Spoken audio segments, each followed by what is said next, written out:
देवाचा मन उठीला होंबरा काळ सारा सुंदरे मुकामणी जीवासाठी देव मोठी पडे मन उठीला होंबरा काळ सारा चिंतने नमो ज्ञानेश्वराय नमो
काळ सारा चिंतने वस्तू प्राप्त असती दैवन्य साम्राज्य चक्रवर्ती विश्वमध्ये त्याबरोबर आहे जे ज्ञानी यांचे शिरोमणी आहे सावकांचे मायबाप आहे सगळ्या वैष्णवामध्ये अग्रगण्य ज्यांचं नाव अभिधान केलं जातं ज्यांच्या जवळ आल्यानंतर सगळ्या साधकांना पारमार्थिक अशा स्वरूपाच्या ज्ञानाचा मुक्तीचा लाभ होतो सगळ्या साधकांचं वात्सल्य स्थान असणारे विश्वमोठी ज्ञानोबा आहे आणि ज्ञानोबारायांच्या दरबारामध्ये संपन्न होत असलेला हा पंचतीर्थ स्वरूपाचा उत्सव या उत्सवामध्ये आज पंचम दिवसाची कीर्तन सेवा महद भाग्याने मला प्राप्त झाली ज्ञानोबारायांच्या चरणकमलावर हे वाणीचं पुष्प अर्पण करत असताना आपल्याला एखादी सेवा घेणं पारमार्थिक अंगाने आपलं भाग्य आहे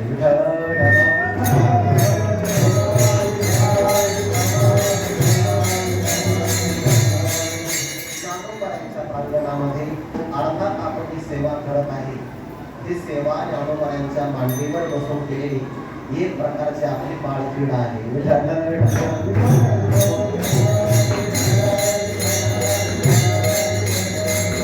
आपण सगळे ज्ञानोबारायांचे एक प्रकारे पुत्र आहे कारण साधकांचा मायबाप दर्शने हरिता सर्वाभूते सुखरूप ज्ञानोबा सगळ्या साधकांची ज्ञानोबाराय मायबाप आहे आणि जर ते माय असेल तर याचा अर्थ सगळे साधक पुत्रच आहे फक्त यामध्ये काही जाणते आहे काही अजाणते आहे पण दोघेही ज्ञानोबारांना प्रियच आहे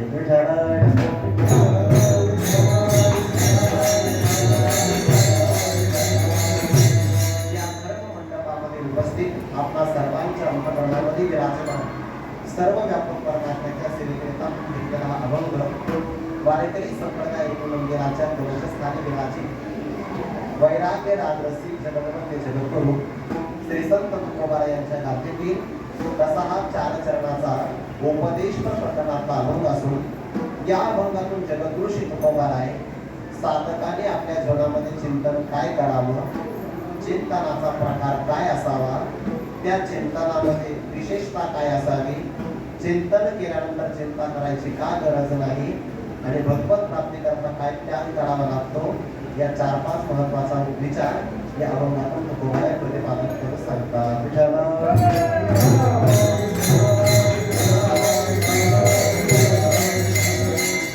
अभंगाचा काही भाव आपल्या समोर ठेवण्यापूर्वी 2 शब्दाचा परिहार देणं महत्वाचं आहे. कार्तिक वद्य त्रयोदशीला विश्वमोदी ज्ञानोबारायांचा 728व्या क्रमांकाचा संजीवन समाधी सोहळा संपन्न झाला आणि ज्ञानोबारायांच्या संजीवन समाधी सोहळ्यानंतर पहिला सप्ताह करायचा मान कोणाला मिळाला असेल तो या सप्त्याला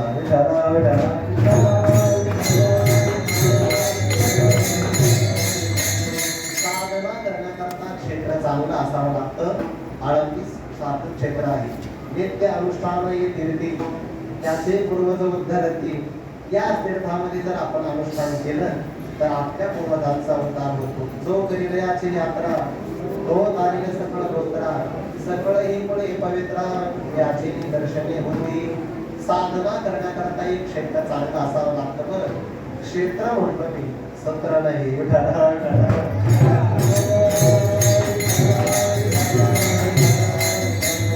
साधना करण्याकरता जसा देश महत्वाचा आहे तसा कालही महत्वाचा आहे. मासा नामार्ग शीर्षोहम भगवान परमात्मा नव्यामध्ये 12 महिन्यामध्ये मार्गशीर्ष नावाचा महिना हे माझी विभूती असं सांगतात.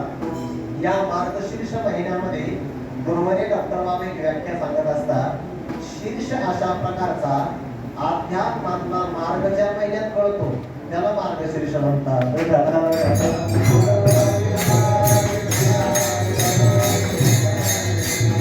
ज्ञानोबारायांच्या मंदिरामध्ये काही अनुष्ठान घडावं याकरता आळंदी पंढरीचे असणारे वारकरी श्री रंगनाथ महाराज संत हे वारकरी, नंतर हरिभक्ती परायण श्री लक्ष्मण महाराज यांचे असणाऱ्या आत्या ब्रह्मणी कौशल्याबाई ब्रह्माजी सोलाट आणि त्यांच्याच असणाऱ्या कन्या ब्रह्मणी वैकुंठवासी श्री कृष्णाची बाई शिंदे या त्रिवेणी संगमातून या कार्यक्रमाचं बीजारोपण झालं.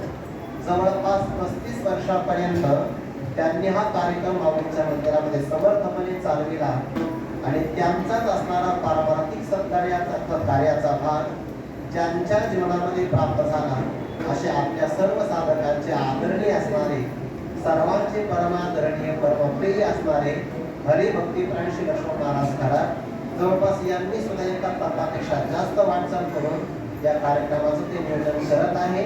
मागच्या वर्षी सुवर्णमहोत्सव झाला आणि आता हा असणारा सप्ताह पंचम तपाकडे वाटचाल करत आहे.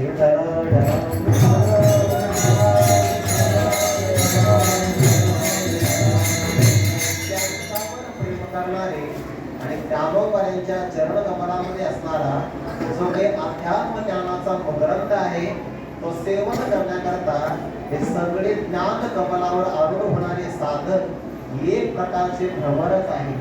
हे सगळे जण ज्ञानोबारायांच्या चरण कमलाचा आस्वाद घेण्याकरता आले आणि आज असं भाग्य आहे की परम आदरणीय सीताराम बाबांची उपस्थिती लागली. त्यांच्या विग्रहामध्ये प्रत्यक्ष मारुती बाबाच आले.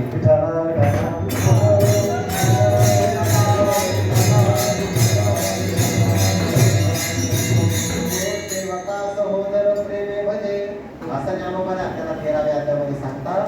साधकावर प्रेम करणारे आपण सगळे जण या सगळ्या साधकांचा असणारं ज्ञानोबाला हे आराध्य दैवत आहे. सगळ्यांचा नामोल्लेख करणं काही शक्य नाही. आता काय करूया ते अपार आहे. तुमच्या सर्वांचा नामोल्लेख करणं मला काही शक्य नाही पण तुम्हाला नमस्कार करणं मात्र शक्य आहे. म्हणून मस्तक बाळाचा पाया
याच ठिकाणावर अभिवादन करून तुकोबरांच्या अभंगाचा आपल्याला विचार करायचा आहे. प्रस्तुत अभंगातून तुकोबरांनी साधकाच्या जीवनामध्ये चिंतनाची दिशा काय असावी याचं स्पष्टीकरण तुकोबराने विस्ताराने केलं आहे. साधकीय जीवन हे दुर्लभ आहे बघा. ज्याच्या जीवनामध्ये सिद्ध महापुरुषांचा आदर्श आहे त्या व्यक्तिमत्वाला साधक म्हणतात.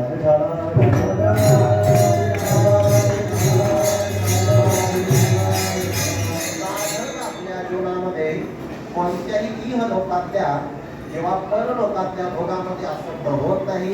ज्ञानोबऱ्या त्या साधकाचं वर्णन सांगतात, त्याचा विषय सांगतात. पै हो स्वर्गा उगवले मोक्ष योग ज्ञाना वळगले पुढतील योग्या निघाले पैजाचे तो परमार्थ मार्गामध्ये निश्चय करतो आणि त्याचा निश्चय असा आहे कसं पुनरावर्तते पुन्हा की जन्माला येणारच नाही.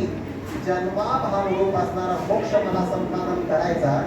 ज्या मोक्षाची आपल्याला प्राप्ती करायची असेल त्या असणाऱ्या मोक्षाच्या संपादनासाठी एवढाच मोठा त्यागही करावा लागतो. भव स्वर्गा उपगले जो स्वर्गातल्या भोगाला कंटाळलेला आहे. हा अंतराय अवचिता का उडवला भगवंता देवी भोग भोगिता होता निमित्त. एखादा साधक जर योग भ्रष्ट झाला, योग भ्रष्ट म्हणजे वेगळा अर्थ घ्यायचा नाही बरं. भगवत प्राप्तीच्या मार्गाने निघाला होता पण भगवत प्राप्तीच्या जवळ येता येता ज्याचा आयुष्याचा सूर्य मावळला त्याला म्हणतात योग भ्रष्ट.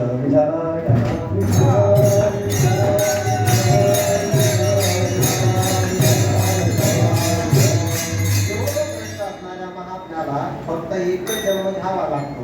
शुचीनाम श्रीमतां ये योग भ्रष्टो विजायते अथवा योगिनामेव कुले भवति धीमतां. अशा योग भ्रष्ट पुरुषाला जर तो स्वर्गाला गेला तर विद्या भोगामध्ये कंटाळतो, विद्या भोगामध्ये आला तर उबगतो.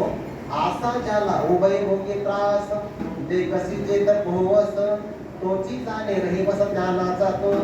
ज्याला इह लोकातले आणि परलोकातले कोणी प्रकारचे भोग आवडत नाही त्याला साधक असं म्हणतात. आणि साधकाच्या जीवनामध्ये सिद्ध अवस्था ठरली आहे.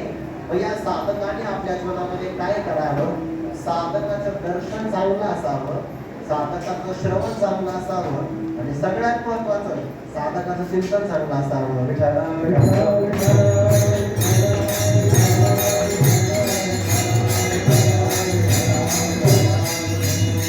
बाबा सांगत असतात संसार मनुष्याच्या अंतःकरणात प्रवेश करतो त्याला कारण डोळे आहे आणि परमार्थ मनुष्याच्या अंतःकरणात प्रवेश करतो याला कारण श्रवण आहे बरं, याला कारण कान आहे. म्हणून मनुष्याने व्यवहारात पाहत असताना चांगलं पाहावं, परमार्थामध्ये ऐकत असताना चांगलं ऐकावं, चांगल्याच ऐकावं, चांगल्या प्रकारे ऐकावं.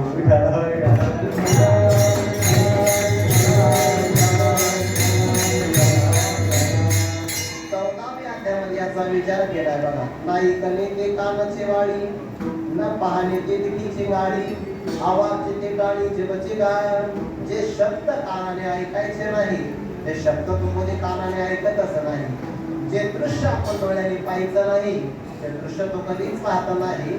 आणि ज्या शब्दाचा उच्चार आपण वाणीनं करायचा नाही त्या शब्दाचा तो उच्चार कधीच करत नाही. साधकाने आपल्या जीवनामध्ये सगळ्या इंद्रियांवर संयम बाळगावा. पण सर्वात महत्वाचं काय असेल तर त्याला वागेंद्रिय म्हणतात, रसनेंद्रिय म्हणतात, त्याला जास्त आवडावं.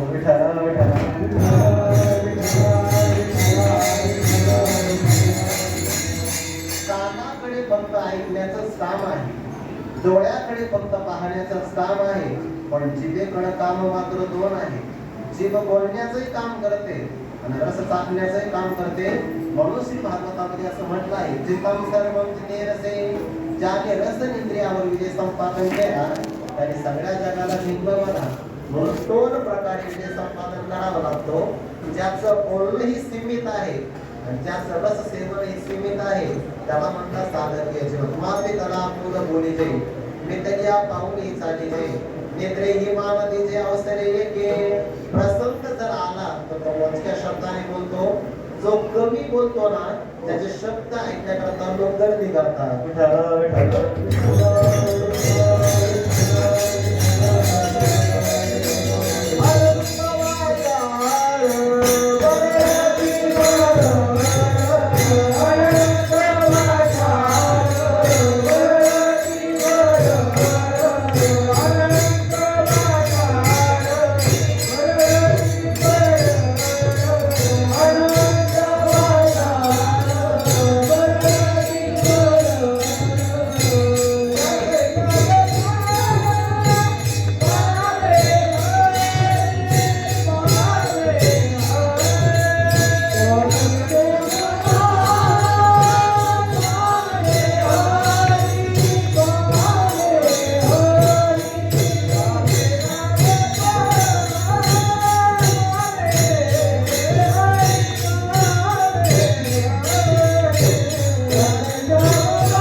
मोजक्या प्रकारचंच बोलावं. जे माणसं जास्त बडबड करतात ज्ञानोबा हरिपाठात सांगतात अनंत वाचार बरडली बरड. काही माणसं जागा असताना बरडतात, काही झोपे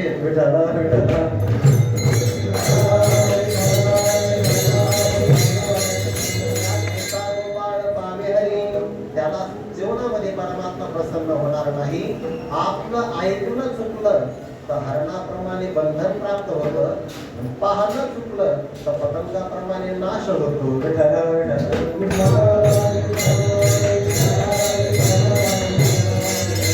पाहणं चुकलं अजामिळ ब्राह्मणाचं. श्रीमद भागवतामध्ये कथा आपण विस्ताराने बघा. पाहणं चुकलं परिणाम जीवनाचा पतन सुरू झालं. म्हणून दर्शन योग्य असावं, श्रवण योग्य असावं हे ज्ञानेंद्रिय आहे, पण चिंतन करणारा अंतःकरण आहे. म्हणून श्रवणापेक्षा आणि दर्शनापेक्षा सुद्धा चिंतनावर मनुष्याने जास्त भर द्यावा. चिंतन आपण काय करतो यानुसार आपल्याला गती प्राप्त होत असते. बरं, भगवान परमात्मा अध्यायामध्ये सांगतात यम यम वापी स्मरम भावम तेजेते कलेवरम तम तमेवैति कौन्तेयम सदा तद्भाव भाविनः तस्मात् सर्वेषु कालेषु मामनुस्मरयुध्य च मय्यर्पितमनोबुद्धी मामे वैष्णव संशयः. भगवान म्हणतात ज्या ज्या भावाचा आपण स्मरण करता आणि आपल्या देहाचा परित्याग करता त्या जीवाला स्मरणानुसार पुढची गती प्राप्त होत असते. ज्ञानोबा याकरता उदाहरण फार गुण देतात. उदाहरण आहे का, ओवीनंतर सांगतो. ज्ञानोबा म्हणतात कोणीतरी एखादा व्यक्ती वनात गेला. आता वनात जाणाऱ्या माणसाने एकटा जाऊ नये, आपले हात तर सोबत घेऊन जाऊ. बरं, तिथे वनामध्ये चार्जर वगैरे नाही चालत.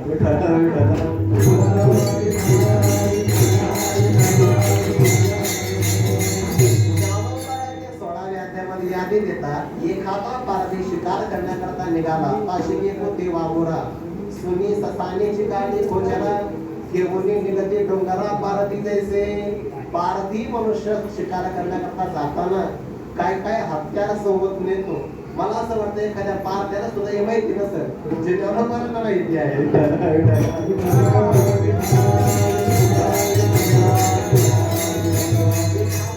अरण्यामध्ये गेला आणि घडूनही प्रसंग एकटा असल्यामुळे त्याच्या पाठीमागे वाघ लागला. वाघ सुद्धा सामान्य नव्हता. बरं, त्याने अनेक जणांना मारलं होतं, म्हणून त्याचं नाव होतं वाघमारे.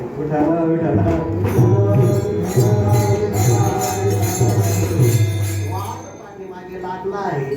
जीवाच्या आतंकाने तो धावपळ करतो आहे. पाठीमागे पाहता पाहता ज्ञानोबा म्हणतात समोर एक विहीर आली. विहीर आल्याबरोबर तो एका पावलाने नाही, दोन्हीही पावलाने विहिरीमध्ये पडला. विहिरीमध्ये आपण पडतो आहे त्याच्या लक्षात आलं आणि तो आरत्यात गेल्यानंतर म्हणतोय आता मला पडायचं नाही, आता मला विहिरीत पडायचं नाही. ज्ञानोबा म्हणतात पडावेची पडे, त्याला आता दुसरी गती प्राप्त होत नाही. तसा एखादा व्यक्ती चिंतन करतो आहे जड पदार्थाचं आणि मरताने तो म्हटला मला जड पदार्थ व्हायचं नाही, व्हावंच लागेल.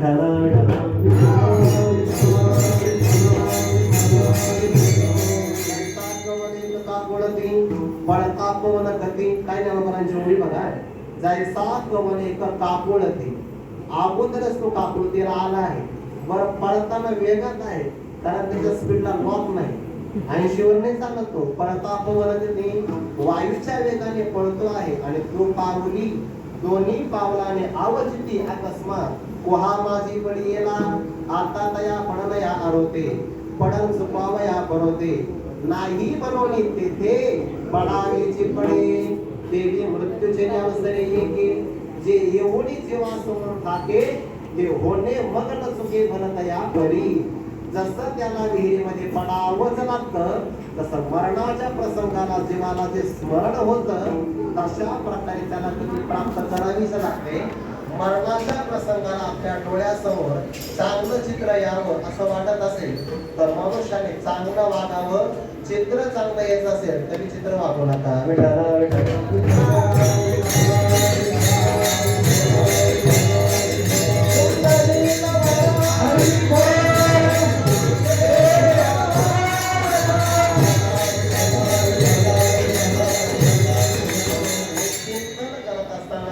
पदार्थाचं करावं, जडाचं चिंतन करू नये, चेतनाचं चिंतन करावं. साराचं चिंतन करावं, असाराचं चिंतन करू नये. मग सार काय आहे आणि असार काय आहे तो मला सांगतात. फलकट तो संसार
असाराचं चिंतन करू नये. तुकोबरा सांगतात असार काय आहे सार काय. फल घटतो संसार येथे सार भगवंत.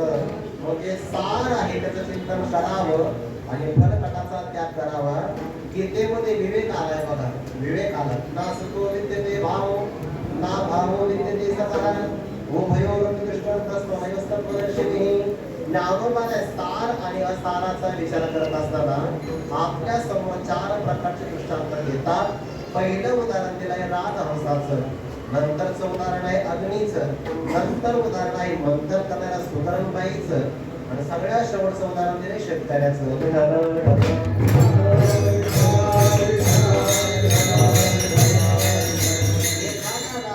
पक्षी आहे आणि त्या पक्षाच्या समोर आपण दूध त्याच्या समोर ठेवलं पण व्यक्तीच्या लक्षात आलं दूध कमी आहे, राजहंसाचं काही पोट भरणार नाही, मग त्याने दुधात पाणी टाकलं तर आपलं लोक असं कार्यक्रमाला गेलं कळतंय.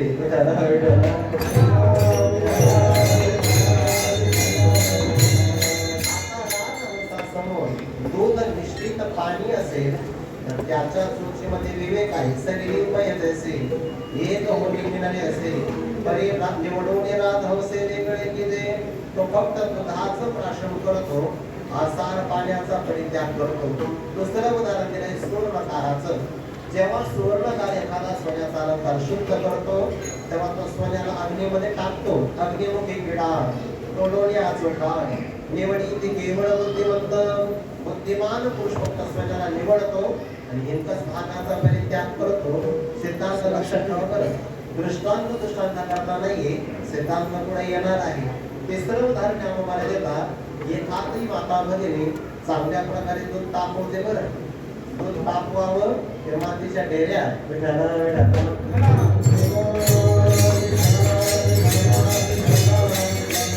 सकाळी 10 वाजता दूध तापण्याकरता ठेवलं. ठेवत असताना चुलीला फार मोठा जाळ लावायचा नाही. त्या शेणाचे असणारे गवळीचे खंड म्हणतात की नाही ते चुलीमध्ये टाकायचे. दिवसभर काम करायचं.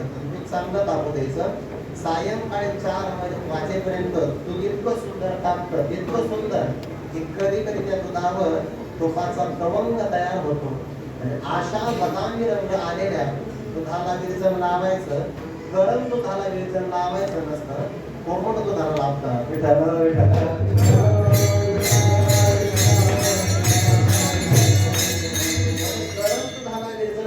काय होतं, पनीर तयार होतं. दही त्याचं तयार करता येणार नाही, पण तर त्या दह्याला दुधाला चांगल्या प्रकारे विरजण लागलं की त्याचं दही तयार होतं. पुन्हा चांगलं आहे का बरं, हिवाळ्यात दही लवकर तयार होत नाही, जेवढं उन्हाळ्यात चांगलं तयार होतं. काही काही लोक विरजण लावतात आणि फ्रीज मध्ये ठेवतात, ते चांगलं नाही. नैसर्गिक तयार झालं पाहिजे. हा काही माझा पाकशास्त्राचा क्लास नाही, पण मला उदाहरण सांगायचं म्हणून विस्तार करतोय.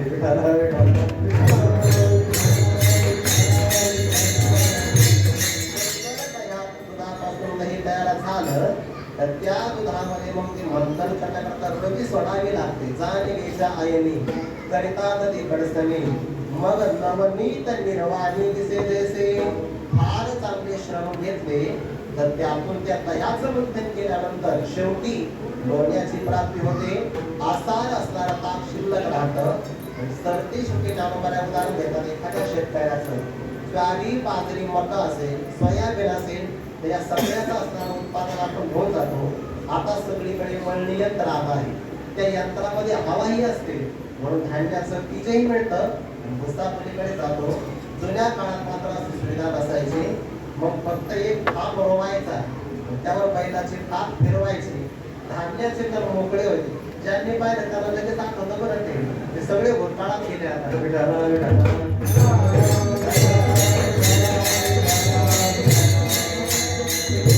मळा तयार करायचा, त्यावर धान्य आणि भुसा एकत्र असताना वरती उभरण्याचं काम करायचं. त्याला सुद्धा वाऱ्याची वाट बघावी लागते. बरं, वाऱ्याची वाट बघून ठरलेलं भोसवी एकवट उपनिताला हे घनवट ओढे ते फलकट जाणवारे. जे ओढून जातं ते फलकट असतं, जे शिल्लक राहतं ते धान्याचं कण आहे. या 4 उदाहरणाचा जर आपण विचार केला तर सिद्धांत ज्ञानोदय सांगतात ते विचारिता निरसले ते प्रपंच जे सांडवले मग तत्वता तत्वमुरले ज्ञानी असे. जर त्याने सार काय असार काय जड काय चेतन काय यांचा विचार केला तेव्हा आत्मा काय आणि अनात्मा काय असा विचार केला तर लक्षात येतं विचाराच्या समोर जे टिकत नाही त्याला प्रपंच म्हणतात आणि विचार ज्याच्या समोर टिकत नाही त्याला परमात्मा म्हणतात.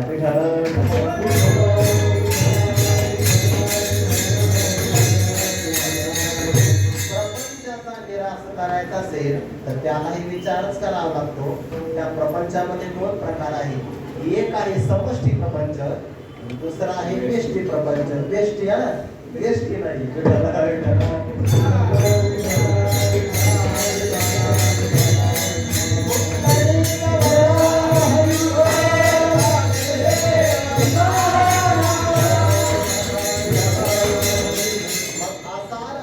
जगताचा निराश केल्यानंतर चांगलाय का बरं, आसार जगाचा विचाराने निराश केला तर ब्रह्मतत्व अवशिष्ट राहतं आणि देहाचा आसार रूपाने विचार जर टाकला तर आत्मतत्व शिल्लक राहतं. बरं, देह नवे मी हे सहरे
जगताचा बाध झाला की अधिष्ठान रूपाने ब्रह्मतत्व अवशिष्ट राहतं, आणि विचार आणि देहाचा बाध झाला की आत्मतत्व अवशिष्ट राहतं. ब्रह्म आणि आत्मा एकच आहे, याला ओतप्रोत चिंतन असं म्हणतात. पण त्या विचाराची दिशा काय आहे? जग परब्रह्म होऊ शकत नाही, याकरता श्रुतीने कोणता शब्द वापरला? नेती नेती म्हणून एवढे कार्यात्मक असणाऱ्या प्रपंचाचा निराश केला, एकदा नीती शब्द वापरला. जगताचं कारण असणारी माया ते ब्रह्मतत्व होऊ शकत नाही, दुसऱ्यांदा नीती शब्द वापरला. दोनदा नीती शब्द वापरून जग आणि जगाचं कारण यांचा निराश केल्यानंतर फक्त ब्रह्मतत्व शिल्लक राहिलं.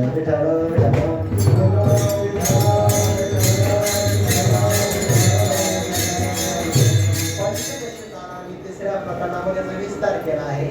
बहुतेक पंचदशीचं तिसरं प्रकरण तिसऱ्याच वर्षाला आहे.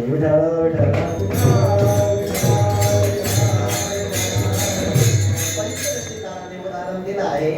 एखाद्या घरातले आपण सगळे पदार्थ काढले, चांगलं आहे का बरं? सगळे पदार्थ जरी आपण घरातून काढले तर एका पदार्थाला बाहेर काढता येत नाही, त्याला म्हणतात आकाश. आकाश म्हणजे पोकळी. एखादा मला नाही मी भाड्यानं ही खोली केली होती, त्यामुळे दुसरीकडे जात असताना इथलं आकाशही मी घेऊन जाईल. लोक म्हणे बोलते तुझं रिकाम असेल.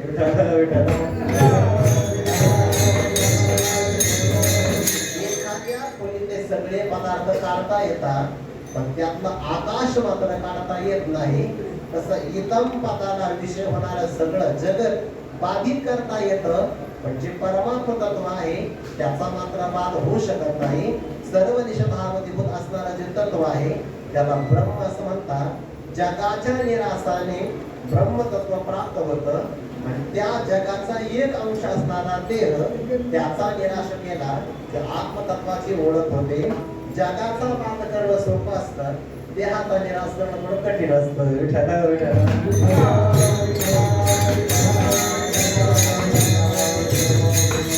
गोरवडे लावून बाबाने एक उदाहरण सांगितलं होतं.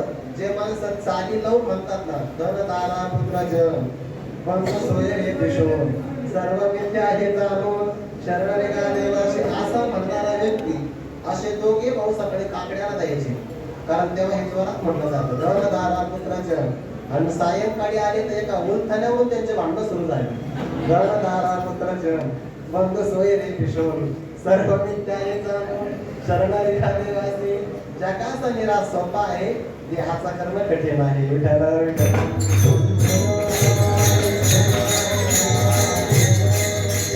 स्वतःचा देह खोटा ठरवता येतो त्याला सगळं जग खोटं ठरवता येतं. बरं, जिवंत असताना जो आपल्या देहावर प्रेम करत नाही, समजून घ्यावं त्याने सगळ्या जगाला मिथ्या ठरवलं आहे. ज्ञानोबाने उदाहरण देतात. एखादा सर्प आपल्या अंगावर असणारी काप टाकून जर पाताळामध्ये गेला, विळामध्ये गेला, तर तसा तो आपल्या देहाचं स्मरण ठेवत नाही. तसा जिवंत असताना ज्याला आपल्या देहाचा विस्मरण होतं, जिवंत असताना त्याला जीवनमुक्त म्हणतात. साठवणीची गोळी सर्परिगालिया पाताळी ते त्वचा कोण सांभाळी, हा झाला दृष्टांत. सिद्धांत तैसे झाले, बस बाकी तर सगळं आपण लावून घ्यायचा. 3 चरणामध्ये दृष्टांत आहे, सिद्धांत फक्त 2 शब्दात आहे त्या बघायच्या. साठवणीची गोळी सर्परिगालिया पाताळी त्वचा कोण सांभाळी, तसं त्या महात्म्याचं झालं म्हणे. ज्याला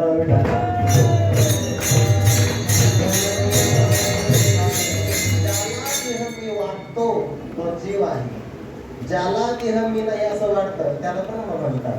म्हणून या चरणाचा थोडा विचार जर आपण केला ना, पहिल्या चरणाचा देह नव्हे मी हे सरे, हे पूर्वार्थ फक्त समोर घ्या आणि अन्वय करताना काही अर्थ करा, बरेच अर्थ लागतात. पहिला अर्थ असावे देह मी, तसं नाही बरं, क्षरण तसं नाहीये. देह नव्हे मी पुढे आहे, पण मला अर्थ अलीकडे घ्यायचा आहे ना, म्हणजे चिंतन करण्यासाठी.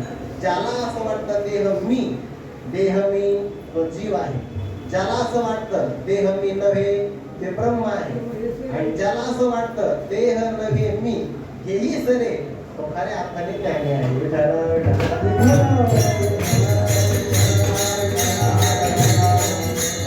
ज्ञानाचं हे लक्षण आहे बरं.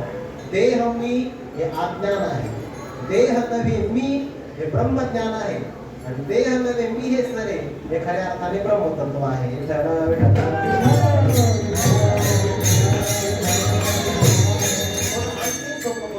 सांगता येईल जर आपण अग्नी लावायचा नाही पण लावला समजा कशाला एखाद्या लाकडाला जर आपण अग्नी लावला चांगलं बघा बरं लाकडाला जर अग्नी लागला तर अग्नी काय काम करतो लाकडाला जाळतो लाकडाची पूर्ण राख झाली की तो अग्नी कामाला राहतो असं नाही घडत.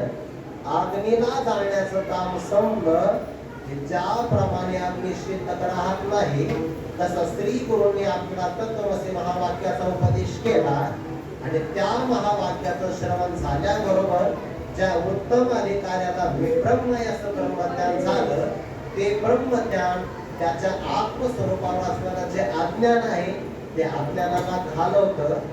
अज्ञान एकदा निघून गेलं की त्याला मुक्कामाला राहण्याकरता काही कामच नाही म्हणून ते ज्ञान सुद्धा निघून जातं आणि निघूनच गेलं पाहिजे. बरं तैसे अज्ञान ज्ञानी मेले आपण ही वस्तू देऊन गेली ऐसे चांदणी बिन उरले चालते जे म्हणजे अज्ञान तर केलंच पाहिजे पण अज्ञानाच्या बरोबर ज्ञानही केलं पाहिजे.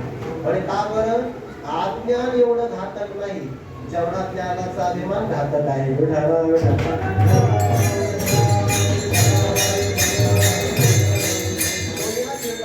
उदाहरण शोधून काढले त्याचे त्यांना माहिती उदाहरण खरा कोण आहे एका मनुष्याचं लग्न होत नव्हतं. आता ही समस्या बऱ्याच लोकांची आहे. काय शिक्षणामध्ये बराच वेळ निघून जातो म्हणजे जेव्हा स्थळ येतात तेव्हा याला वेळ राहत नाही जेव्हा याला वेळ मिळतो तेव्हा स्थळ राहत नाही.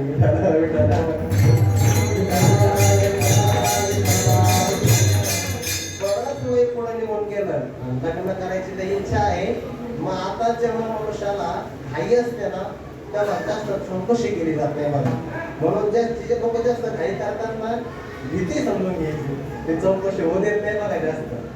तेव्हा आपल्या अशा असतात जर झाल्या अक्षता तर ब्रेकिंग न्यूज येते नाहीतर तसं काही कळत नाही. असं एका व्यक्तीचं घाईघाईमध्ये लग्न झाल्यानंतर त्याला कळालं आपली काही सामान्य नाही आपली धर्मपत्नी जादू टोळ्या करण्यामध्ये PhD झालेली आहे.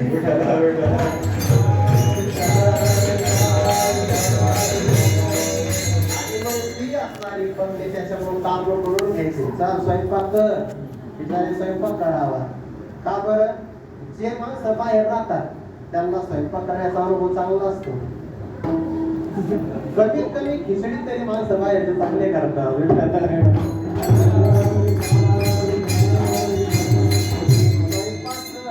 स्वयंपाक करायचा वाढून आण त्याने वाढून आणायचं जेवण झालं तर तिने म्हणायचं ताट घासून काढ ताटे घासून काढायचं पुढचं नाही सांगत मी सगळे काम त्याने करायचे आणि त्याने सांगितलं मी हे करणार नाही तर ते म्हणायचे मग तुला पुत्रच करी तुला गाढवच करी तसाही तो झालेला पुत्र करी गाढव करी असं ती म्हणायची बिचारा पुरुष होऊन गेला आणि मग त्याने आपल्या मित्राला ही हकीकत सांगितली काय करावं माझी धर्मपत्नी मला फार त्रास देते. मित्र म्हणलं मग एक काम कर आपण आणखी एक लग्न करू. तो नवा एकीची सेवा करता करता मी घाईला आलो पुन्हा दुसरं लग्न करायचं म्हणे हो एक काम करायचं याची फक्त PhD आहे आपल्याला डबल PhD झाली आहे तिच्यासोबत लग्न करायचं. मला लग्न केलं मित्राने सांगितलं फक्त एवढा माझा आहे दुसरं लग्न तो करून आला तिने सांगितलं आता ती राहिली पाहिजे नाहीतर मी तरी राहिली पाहिजे एक तर तू तर राहशील नाहीतर मी तर राहील.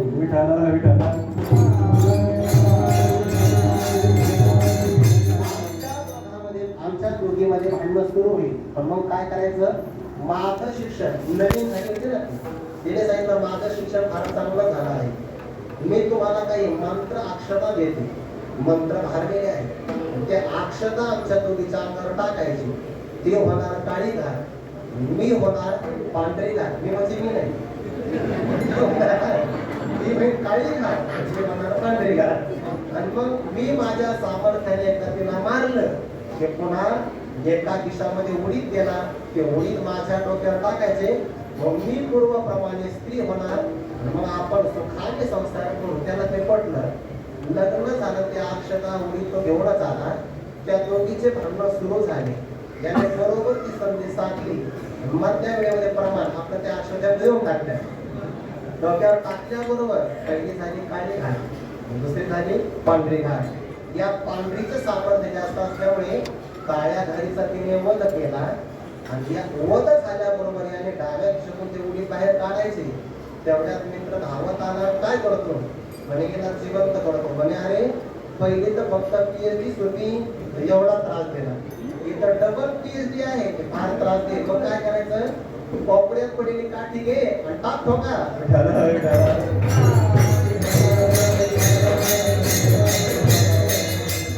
काळी धार घातक आहे, तशी पांढरी धार सुद्धा घातकच आहे. तसं देह मी हे अज्ञान घातकच आहे. त्याला घालवणार देह मी हे नव्हे, ते ब्रह्मज्ञान आहे. ते निघून जावं लागतं. म्हणून शब्द किती गोडे तो म्हणायचे, देह नव्हे मी हे जडे, हे सुद्धा संपूर्ण जाईल. खऱ्या अर्थाने माझी प्राप्ती आहे. म्हणून ज्ञानोबाचे उद्धार पुढे बघा. ज्ञानोबानंतर कोरपण मनासाठीचे व्युत्पत्ती आग विसरीचे, जे जगात भाकुटे होईचे ते जवळ एक माझे. पण मग आपल्याला ब्रह्म प्राप्त करायचं का भ्रम घालवायचा? नियम असा आहे, ब्रह्म प्राप्तच आहे, फक्त भ्रम घालवण्याकरता श्रम आहे.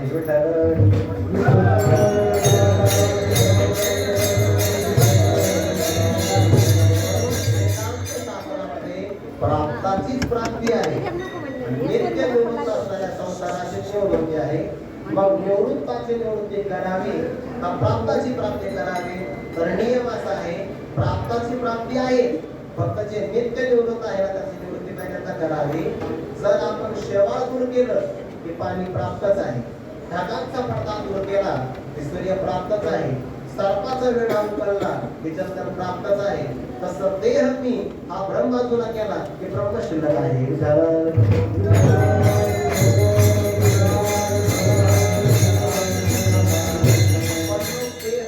नाही कशावरून याकरता काही तर्क द्यावे लागतात. बऱ्याचदा देहाचं ज्ञान एक रूपाने नाही बघा. जे एक रूप असतं, जे बदलत नाही त्याला नित्य असं म्हणतात. पण देह मात्र नित्य नाही. करत देह आधी काय घडा, देह संबंध पसारा, भूतकाळ वनेश्वरा रक्षणशी वासते. देहाच्या ठिकाणी आपला एक रूपाचा निश्चय नाही. कसा नाही, कधी कधी आपण देहाला मी म्हणतो आणि कधी कधी देहाला माझं म्हणतो. एखाद्या व्यक्तीने आपल्याला परिचय विचारला तर म्हणतो मी असं म्हणतो की नाही. आणि जर दुखू लागलं तर काय म्हणतो, माझं डोकं दुखू लागलं. म्हणजे एकाच देहाला तो कधी मी म्हणतो तर कधी कधी माझं म्हणतो. देहाच्या बाबतीमध्ये मनुष्याचा एक निश्चय नाही. ज्या पदार्थाला आपण माझं म्हणत असतो, माझं म्हणणारा आम्ही त्यापेक्षा वेगळा असतो. जसा हा ध्वनिक्षेपक माझा आहे, माझा मी तो उदाहरण करता, हा ध्वनिक्षेपक माझा आहे, याला माझं म्हणणारा जसा मी वेगळा आहे, तसं देह माझा असं जर मी म्हणत असेल तर ज्या देहाला माझं म्हटलं तो मी वेगळाच आहे.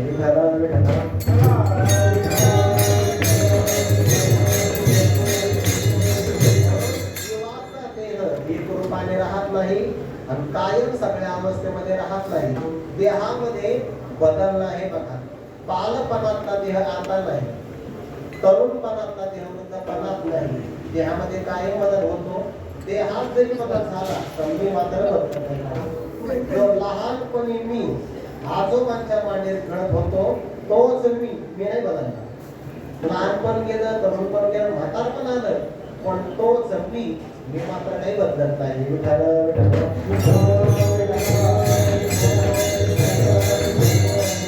जागृतीमध्ये असणारा देह स्वप्नामध्ये नाही. जेव्हा मनुष्याला स्वप्न पडतं तेव्हा हा देह असतो का? नसतो. कारण स्वप्नामध्ये काही काही माणसं धावपळ करतात. जर स्वप्नात हा देह असेल तर मग अंगावरचे पांघरुण बाजूला गेले पाहिजे, पण तसं काही घडत नाही. स्वप्नात देह त्याला दुसरा प्राप्त होतो. याचा अर्थ जागृतीमध्ये असणारा देह स्वप्नात नाही, जागृती स्वप्नामध्ये असणारा देह सुषुप्ती अवस्थेमध्ये नाही, जागृती स्वप्न आणि सुषुप्ती अवस्थेमध्ये असणारा देह समाधीत नाही. म्हणून देह खरा आपलं स्वरूप नाही.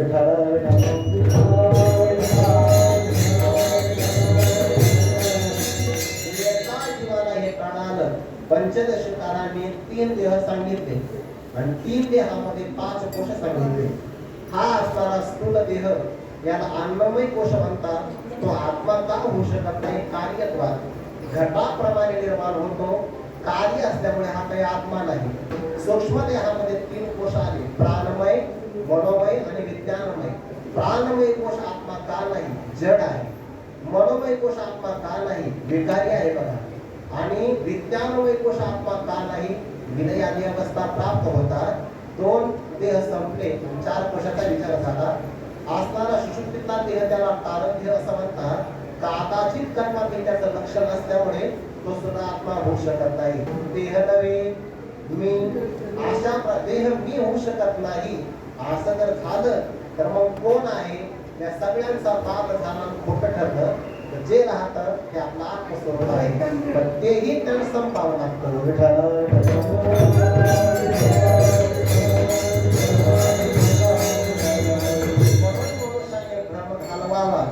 शांती ब्रह्म संत समन्वय महर्षी श्री मारुती बाबा परिकर सांगत असतात, ब्रह्म घालवला हे मनुष्य जो आहे तोच असतो.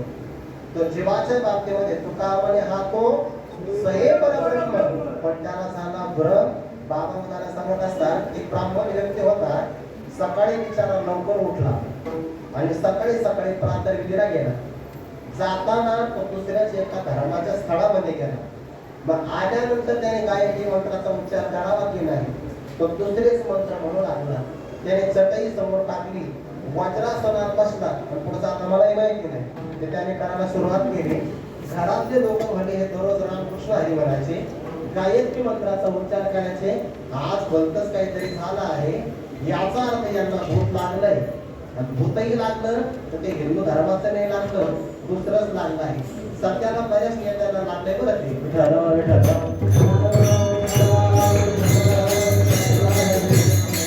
जनतेने मात्र सर्वांची भूतमंत्र विधी बरं. जाऊ ते विषय सोडून द्या, इकडं उदाहरण द्या. मग ते लोक म्हणजे यांना भूत लागलं, मग भूत बाजूला काढावं लागेल. मग मांत्रिकाला आणलं बरं, उजे आता कवले बरी जैसा ग्रहाती पंचाक्षरी अनुमानिका, त्याच्या अंगातलं भूत बघावं लागतं. मग त्याच्या समोर तसा बली द्यावा लागतो.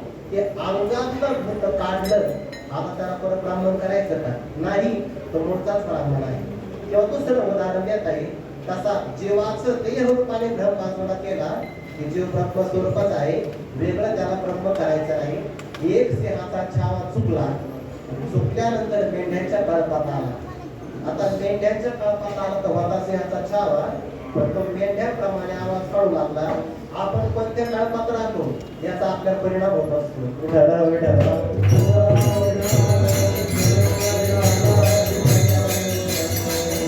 म्हणून चांगल्या लोकांच्या संगतीत राहिलं तर रक्षण होतं, नाहीतर आपला सगळ्या परमार्थाची वाट लागू शकते. तो मेंढ्याप्रमाणे आवाज करायचा, त्याच्या भाग्याचा उदय झाला. भाग्योदय बहुजन्म सुवर्धिदेव ऐसी करायची साम्य दशा होई तेथे विरेशा. मग श्री गुरु आपैसा भेटीचे का, त्याला गुरु रूपामध्ये एक सिंह भेटला. वयाने फार मोठा असणारा सिंह. त्याने सिंह गर्जना केल्याबरोबर सगळे मेंढ्या पळून गेले. पळतात पळता हा छावाही पळू लागला. त्याने पाहिलं आता आपल्या जातीतला आहे, हा का बरं पळतो आहे? बहुतेक यालाही जातीचा अभिमान आहे, हिंदुत्वाचा नाही.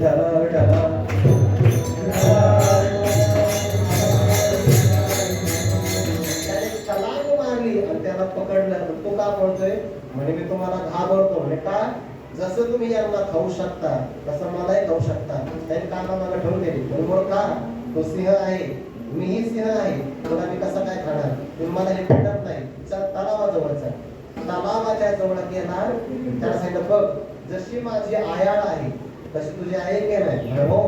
जसा माझा जबडा आहे तसा तुझा आहे की नाही? हो. आता मी सिंह गर्जना करतो. सिंहाने गर्जना केली, डारपाळी फोडली, त्याला सांगितलं स्वर धर. त्याने पण स्वर धरला. म्हणजे बघ सगळं आपलं सारखं आहे की नाही? याला म्हणतात लक्षण साम्यात एकत्र सिद्धी. जीवाचं असणारं खरं लक्षण आणि परब्रह्माचं लक्षण एकच आहे. आगंतुक भ्रमनिवृत्त झाला ब्रह्मज्ञानाने तर ब्रह्मप्राप्ती होते. पण खऱ्या ब्रह्मज्ञानामध्ये देह मी हेही नाही, देह नव्हे मी हेही नाही, हे सरे. आणि मग पूर्णावरी विठ्ठल जे अवशिष्ट राहतं, जे ओळखतं त्याला परमात्मा तत्व असं म्हणतात. जो दिसतो तो देव नाही, जो कळतो तो देव नाही, जो उरतो तो देव आहे.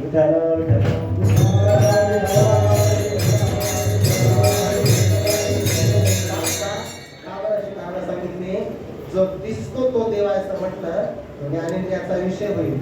जो कळतो तो देव असं म्हटलं की तो अंतःकरणाच्या वृत्तीचा विषय होईल.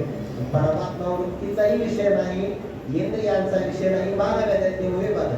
ज्ञानोबा म्हणतात मनाची मती न लगे जे तर बुद्धीची दृष्टी न लगे ते इंद्रिया केले जोगे नाही होईल. परमात्मा इंद्रियांचा विषय नाही म्हणून दिसतो तो देव नाही. मनाची मती न लगे आणि बुद्धीची दृष्टी न लगे म्हणून कळतो तोही देव नाही. जो अवशिष्ट राहतो पूर्णावरी विठ्ठल. मग देह नव्हे मी हे सरे पूर्णावरी विठ्ठल. म्हणून काय करा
चिंतनाचा परिणाम पूर्णावरी विठ्ठल असं फल प्राप्त होत असल्यामुळे कारण सांगितलं मन मुनीला हो करा.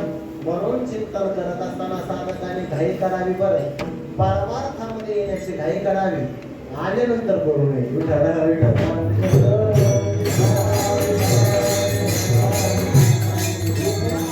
घडी घडीने साधावी हळूहळू ढाळी ढाळी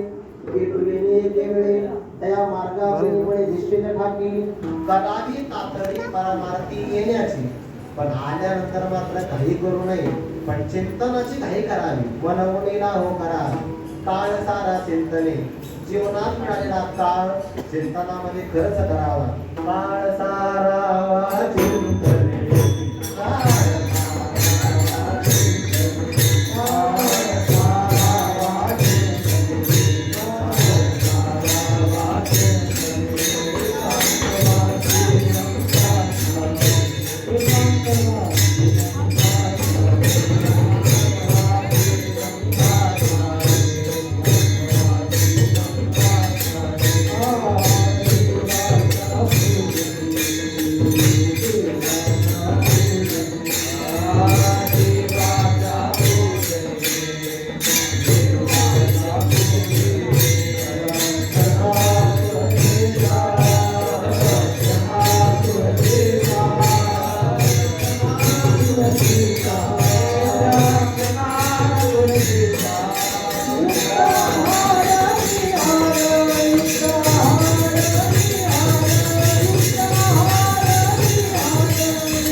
गंगास्नाने देवाचे पूजने प्रदक्षिणा तुळशीच्या काबर घाई करावे.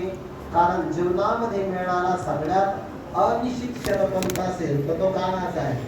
नाही काळ सत्ता पुढे हाती, बाकीच्या गोष्टी आपल्या हातात आहे पण काळाची सत्ता मात्र आपल्या हातात नाही. बरं मागोताचे जन्म पावसी, हो गेले सुख दुःख जाणसी, हे तो न घडे रे सायासी, कार्यांत होशी जाणूया. मनुष्याला पैसा कसा खर्च करावा हे नाही कळालं तरी चालेल पण जीवनातला काळ कसा खर्च करावा हे कळालंच पाहिजे.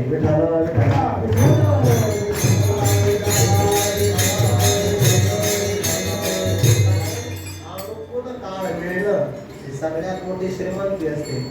जर आपल्याला आळंदीत राहायला भेटत असेल तर आळंदीतला एक सेकंद सुद्धा वाया जाता कामा नये. बरं आपण जर असं म्हटलं की मी पुढे चिंतन करेन तर हा शब्द आपल्याला फसविणारा आहे. मी पुढे नाही आपण चिंतन करेन.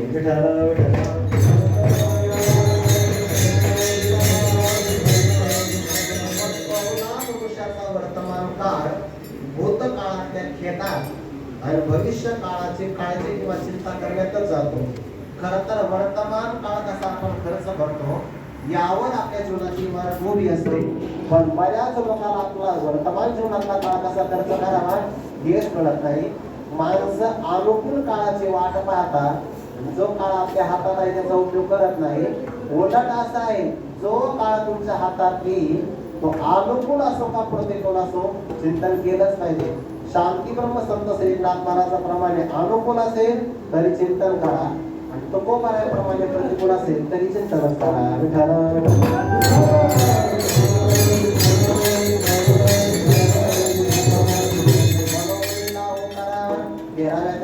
बघा बरं ऐसे दशाही न पुढे तै मन होईल वेळे तव चेतोनी ठेवी चोखडे आत्मज्ञान. अशी अवस्था जीवनामध्ये येणार आहे जे पाहण्याकरता इच्छा असेल पण डोळे साथ देणार नाही. कानामध्ये ऐकण्याची इच्छा असेल तर शब्द ऐकता येणार नाही. बोलण्याची इच्छा असेल तर शब्द फुटणार नाही. चिंतन करावं असं वाटेल पण मन साथ देणार नाही. ऐसे दशा येईल पुढे तव मन होईल वेळे म्हणून चिंतोनी ठेवी चोखडे आत्मज्ञान.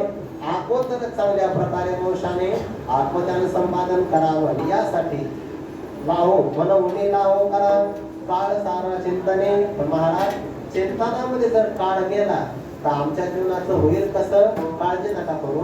ज्याचं तुम्ही चिंतन करता त्याला तुमची चिंता आहे म्हणून चिंता करू नका. काळाची नाही चिंता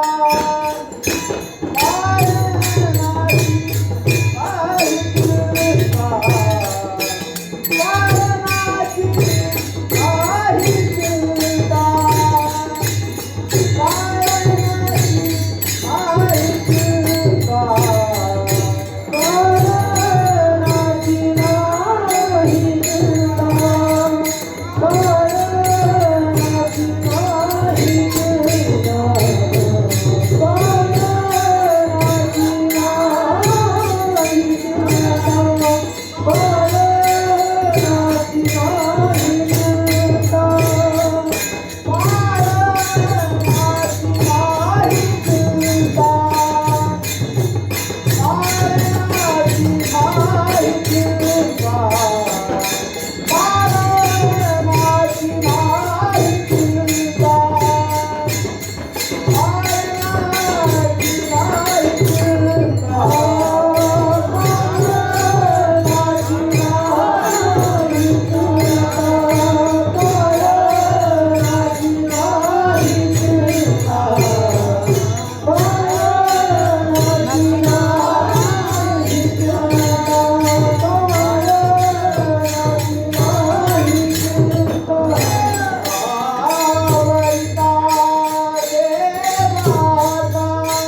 चिंतन केल्यानंतर साधकाला चिंतन करायची गरज नाही. अंतःकरण किंवा चित्त एका प्रसंगाला एकच काम करू शकतं. जे माणसं चित्ताने चिंतन करतात ते चिंता करत नाही, आणि जे चित्ताने चिंता करतात त्यांच्यामुळे चिंतन होत नाही.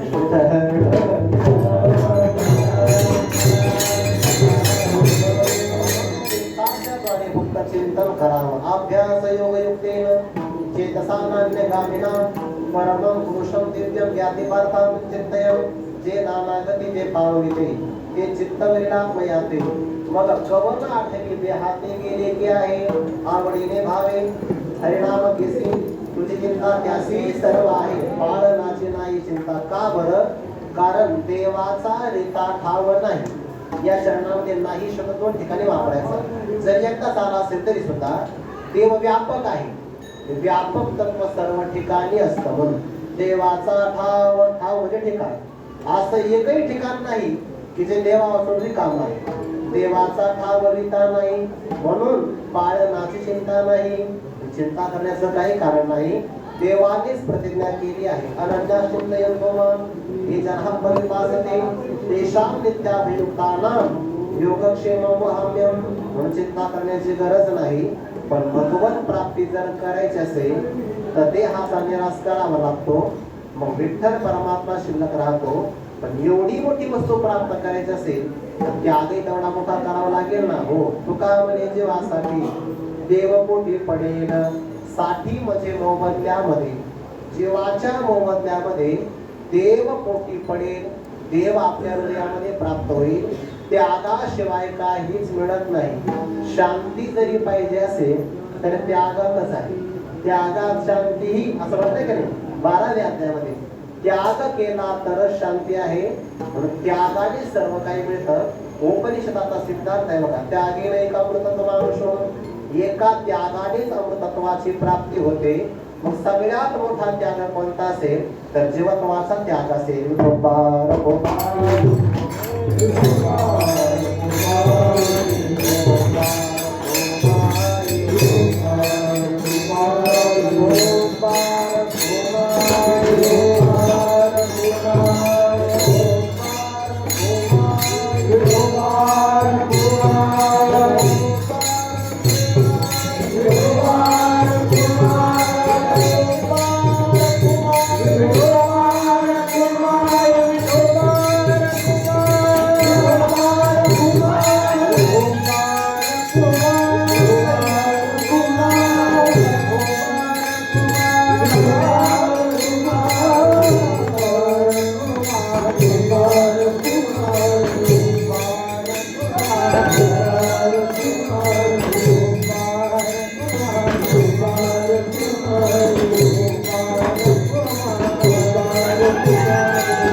त्यागाने परमात्मा तत्वाची प्राप्ती होते.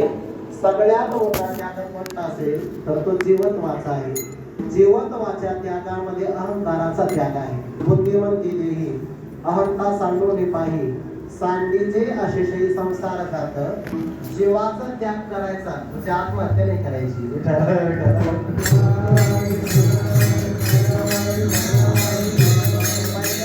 जीवाची व्याख्या समजून घ्या. जीवाची व्याख्या एकदा कळाली तर मग त्याग करता येतो.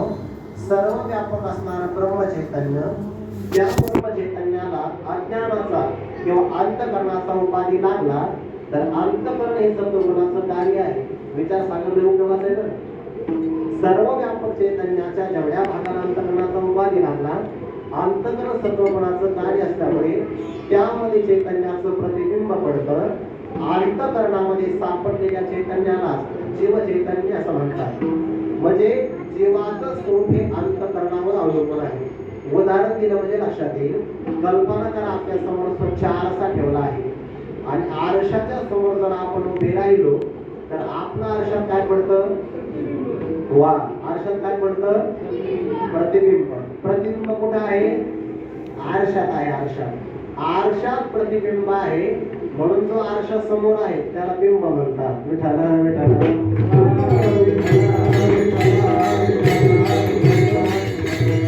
ब्रह्म चैतन्याच्या समोर अंतकरण आहे आणि अंतकरणामध्ये पडलेलं प्रतिबिंब त्याला जीव असं म्हणतात. कल्पना करा आरसा फुटला तर आरशातून काय जातं? प्रतिबिंब जातं. नुसतं प्रतिबिंब जात नाही, प्रतिबिंबामुळे आलेला जो बिंब भाव आहे ना तोही जातो आणि फक्त मनुष्य शिल्लक राहतो. तसंच आहे बुद्धिभेदाचा आरिसा जया हातोनी पडिला विदिशा प्रकृती मुखा भासा मुकला तो. ही बुद्धिभेदाचा एक आरसा आहे. त्या आरशामध्ये पडलेलं प्रतिबिंब त्याला म्हणतात जीव. ब्रह्मज्ञानाने अज्ञान नष्ट झालं, अज्ञानाचं कार्य असणारं अंतकरण बाधित झालं. जिथं अंतकरण नष्ट झालं तिथं जीवत्वाचा सुद्धा बाध होतो. जीवत्व दिलं तर त्याला परब्रह्माची प्राप्ती होते. म्हणजे अंतकरण नष्ट झालं तर जीवत्व सुद्धा नष्ट होतं. आणि मग असा कोण व्यक्ती बरं तिचं स्वतःचा नाश करून घ्यायला तयार आहे? पंचदशीकाराने उदाहरण दिलं आहे.